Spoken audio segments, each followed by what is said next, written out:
What are some of the challenges with scleral lenses? Well, we've talked about conjunctival inflammation, and we've talked about conjunctival impingement and blanching. These are controlled by manipulating the peripheral curves of the lens. Bubbles and mucin entrapment on the lens can be a problem. I find that bubbles are always a problem with application of the lens to the eye. Improper application results in bubbles. You have to tell the patient to be patient, and if they have a bubble, they have to remove the lens and replace it. Mucin entrapment is another thing. Some patients have high mucin content in their tears, and as the tears flow under the lens, we can get entrapment there, and as the amount of mucin builds up under the lens, it can actually affect vision. What we advise our patients to do in that case is to remove their lenses, flush the eye, flush the lenses, put the lens back on. What happens with pterygia and pinguicula? Well, we want to avoid them. So we either fit so that we don't go up to them or we fit beyond them. Conjunctival billowing and chalasis. They may be a problem. Probably they aren't. But that's something that requires vigilance on the part of the practitioner to ensure that there are no problems developing. Limbal engorgement, that's a tight periphery. We have to loosen up the periphery in that segment of the lens. And remember, we want to keep our patients in the proper solutions. You want to tell the patient the exact solutions to use and ensure that they're using them. It's not unusual for a patient to want to save some money, and they'll buy some preserved solution. They'll come in with a slightly red eye, and when you put fluorescein staining on the conjunctiva, after you remove the lens, you're going to see that they've got a solution-created toxicity or staining pattern. Now, the most important thing for the patient is to be comfortable removing their lens. And what happens if they forget their suction cup or their lens remover? Well, this can be very difficult because these lenses are very difficult to remove without the appropriate types of devices like the DMV remover. So I always give my patient several suction cups, several lens removers, and tell them to make sure they keep them in their purse or their pocketbook or with their computer, and especially when they travel.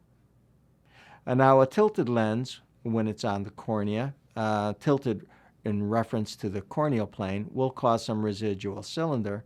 And so you might find that there are times when you get better vision with a corneal lens than you do with the scleral lens. And that's due to the residual cylinder that's not corrected due to this mismatch of the two surfaces. It's been my experience that comfort trumps vision, and so that the patient always prefers to have the more comfortable lens and is willing to wear an overcorrection in glasses when the cylinder or the astigmatism correction isn't fully corrected by the lens itself. So I am going ahead and fitting my patient. And when I'm fitting the patient, I want to document what are my clearances. And here my estimations were maybe a little on the low side. But if you look at my drawing here or my figure, you'll see that we have a lens on the eye, and I've estimated the tear lens depths at various positions. And if you look at the actual reflection of light off of the front surface of the lens, you'll see just to the left of the 350 number, you'll see the front surface of the lens. Then you'll see a very thin dark line or zone. That zone is the plastic of the lens. If this lens had a thickness of 0.30 millimeters or 300 microns, then that is the thickness of the lens at that point. That is my yardstick for being able to evaluate how thick is the fluid layer behind it. The fluid layer is, if we start on the right again, we have the bright reflection off the front surface of the lens. We have the black band, which is the plastic of the lens. We have an internal reflection coming off of the inside surface of the lens. We have the fluid, which is a little murky looking. And we have the cornea, which is that bright gray band to the left. If I follow that band from superiorly up around that 350 mark down to that 25 mark, you can see that there's a change in the depth of the fluid between the lens and the cornea, and that's due to the shape of the cornea itself. Here we have a sagging cone that we're vaulting over. And so let's look in real time as I evaluate the tear layer. What I do is I go from limbus to limbus, and I want to look at what I'm not quite going far enough over to the limbus. I'd want to go all the way over to the 3 o'clock and back over to the 9 o'clock position. But as I go back and forth, what I'm showing you here is that there is a variation in the depth, and you should document that. The importance is if you need to change the lens in the future, you know what type of clearances you were dealing with. Here we can see with fluorescein a more obvious fluid layer. Again, looking from right to left, we have the reflection of the light off the front surface of the lens. We have the dark band, which is the lens itself. We have the internal reflection. Then we have a green fluid tear layer or fluid layer. And from there, further left, we have the gray band of the epithelium and the stroma of the cornea.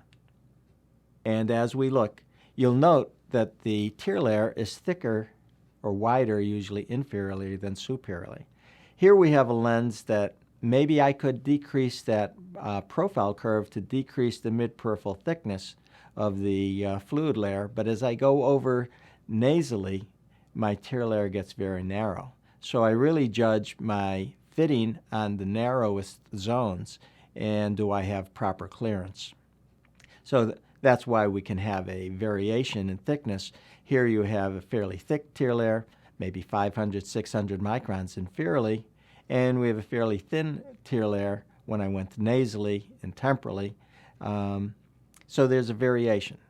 So you don't just look at one place on the cornea and judge your clearance. You have to judge from limbus to limbus. When we decide that the 15.8 millimeter diameter lens is not the appropriate lens and we want to use an 18 millimeter lens, we have two choices. We can try to use the fitting set, but we'll have to make some adjustments. Or we can actually call Blanchard and ask for a loaner 18 millimeter set.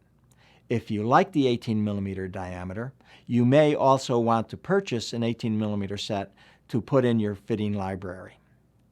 Now let's look why the 15.8 millimeter lens and the 18 millimeter lenses don't fit exactly the same.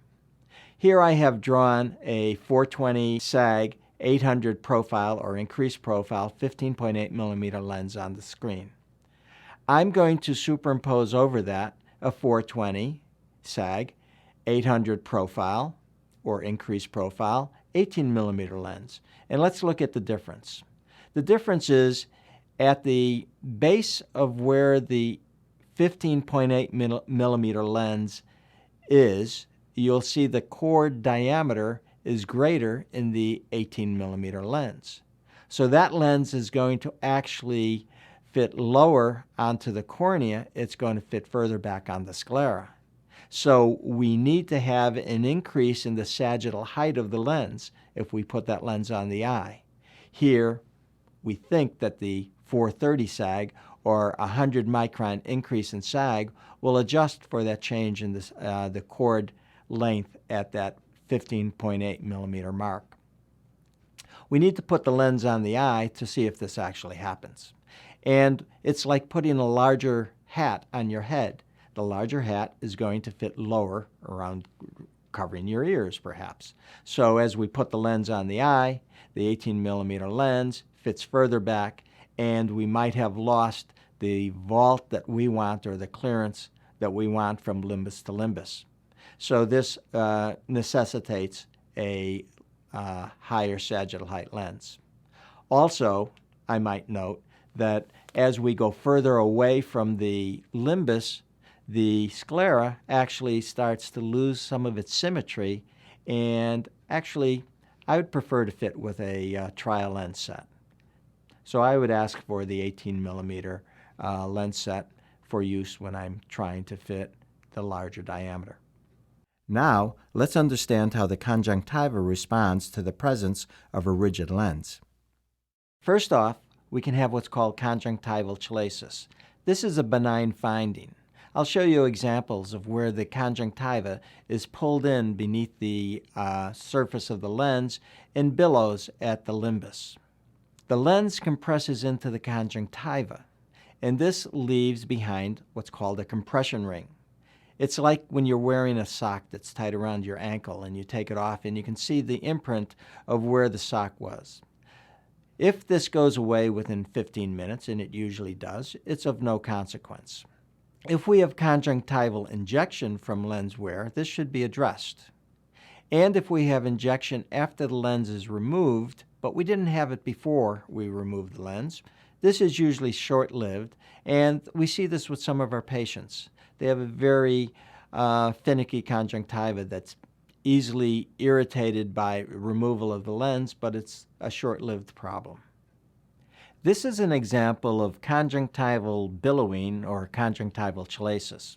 Different practitioners call it different things. What happens is the conjunctiva is loose and it is drawn in with tear exchange under the lens, and we see a ballooning of the conjunctiva at the limbus. When the lens is removed, this goes away. So it's really a benign finding, and we don't think it's of any consequence.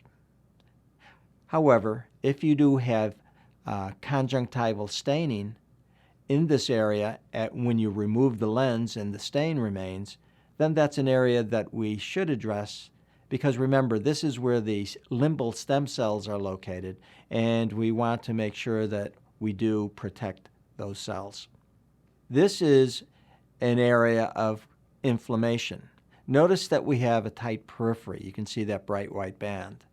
But if you look at the appearance of the conjunctiva adjacent to the limbus versus outside of the lens, you'll see that we have a more pink, a congested area, and this indicates that we have too tight a periphery. Just flattening the periphery in this instance is going to alleviate this problem. This patient has a compression ring. When I remove the lens from the eye, I quite often find a compression ring. Compression rings are usually a benign finding, and they dissipate within 10 or 15 minutes. This compression ring is slightly different. You see that there's conjunctival staining from fluorescein where the compression ring was. This lens might need to have the edge of the lens modified or polished by the laboratory in order to create a smoother juncture. Not all patients are symmetrical. This patient has a conjunctival bleb, almost like a chalasis, nasally, and we're getting a great deal of congestion there. Now, this patient, surprisingly, isn't bothered by this and comfortably wears his lens 14 to 16 hours a day. However, I'm not comfortable with it. We were able to alleviate this problem entirely by going from a 1-flat to a 2-flat peripheral curve system. Here's a patient that has had his lens removed, and you can see that the imprint of the lens in the conjunctiva is still there. The area of the limbus shows a slight amount of staining. This is something that should be addressed. A change in the fit in this instance was actually to, again, flatten the periphery to the next flatter zone. This patient was wearing a standard design peripheral curve. We went to a 1-flat, and we were able to get a better alignment in the periphery. Also, we increase the sagittal height of the lens to get a little more clearance at the limbus. Thank you for your attention today.